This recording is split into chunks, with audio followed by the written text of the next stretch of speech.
বছর শীতে এই দুটি লিলিয়াম বা লিলি যেটাকে আপনারা বলেন সেই কিনেছিলাম। খুব সুন্দর হয় ফুলগুলো। তো সৌভাগ্যবশত একটি লিলিয়ামের বীজ আমার হয়েছে। সব থেকে আপনারা দেখছেন এইগুলো হচ্ছে এই যে ফুলগুলো ঝরে যাওয়ার পরের অবস্থা এটা।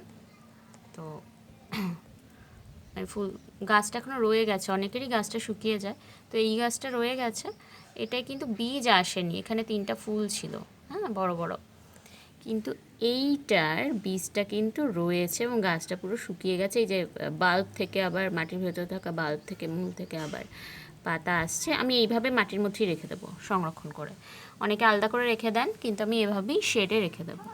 তো আমি এবার বীজটা সংগ্রহ করব, এই জন্য এটাকে আমি কেটে নেব, ঠিক আছে। এই গাছটার কিন্তু বীজ নেই, তো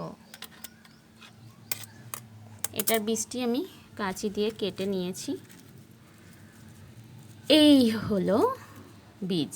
এবার এইটা এইভাবেই রেখে দেবো। একটা পাতা বেরিয়েছে, একটু কেটে নিয়েছি, আর মাটির তলাতে বাল্বটা এভাবেই থাকবে, সংরক্ষিত থাকবে। মাঝে মধ্যে একটু জল দেবো, ফাঙ্গাসাইড দিয়ে দেবো।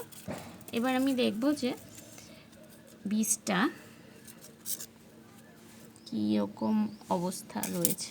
হাত দিয়ে মনে হয় ভেঙে যাবে, একদম শুকিয়ে গেছে, দেখা যাচ্ছে বাবা। ও এই যে এটার ভেতরে এতগুলো বীজ, ওরে বাবরে, আমি এক্সপেক্ট করিনি এইভাবে থাকবে।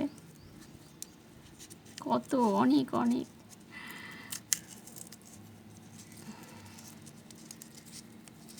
দেখতেই পাচ্ছেন অসংখ্য। তো পরীক্ষামূলকভাবে এটা আমি চারা করব এগুলো থেকে, যদি হয়। এই হচ্ছে তাহলে লিলিয়ামের বীজ।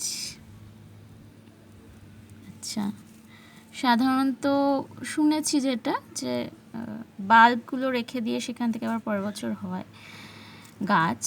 তো আমি এবার এতগুলি বীজ পেয়েছি, এবার আমি বীজগুলোকে সুন্দর করে ফাঙ্গাসাইড দিয়ে বা একটু হলুদ গুঁড়ো দিয়ে শুকিয়ে রেখে দেব, এবং পরের বছর আশা করি, দেখা যাক গাছ হয় কিনা, পরের বছর আবার ভিডিও দেব যদি হয়।